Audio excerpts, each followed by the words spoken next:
When you think about depression, the last thing that would come to mind is children.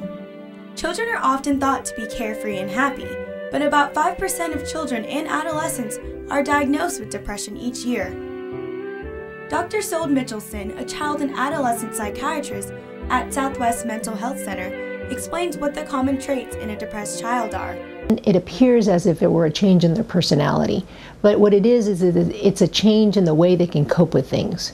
So they become more irritable, they tend to have more temper tantrums. When we're talking about the younger ones, a temper tantrum in a teenager would be more argumentative, being more oppositional, changes, for example, in their functioning. A common misconception about childhood depression is that children should just snap out of it.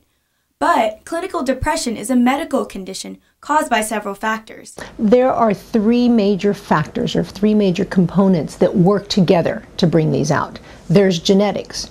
Then we have the psychological part. And the other one is socially. If there's social stressors, all those three components come together and bring out the depression.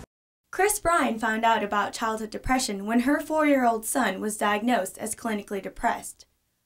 Bryan noticed her son's behavior starting to change. You know, he'd be sad, he would isolate himself, he would have explosive anger, irritability, and so it just didn't seem like it was normal. Many parents who are facing this situation often do not know where to turn. They experience feelings of guilt and think they are bad parents. It was incredibly stressful because we didn't understand it. We didn't know, what was going on. Sometimes we just really needed a break. My husband and I would have to do the tag team thing. You needed constant attention because you just never knew what the next thing was going to be. The good news is childhood depression can be treated, and there are a number of treatment options available. Medication is not the answer to everything, and therapy is not the answer only to the depression the kids are having. The most important thing for a parent to do is to acknowledge that something's going on. The next step is to figure out what the problem is.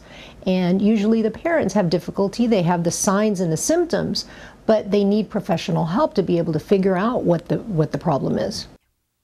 With help and hope, children can heal and live a very happy life. If I were to say right out the gate for any parent or family that's going through this, it's not you, and you're not a bad parent, and once you kind of get past that, then you're kind of open to trying to accept help or advice or resources from other areas.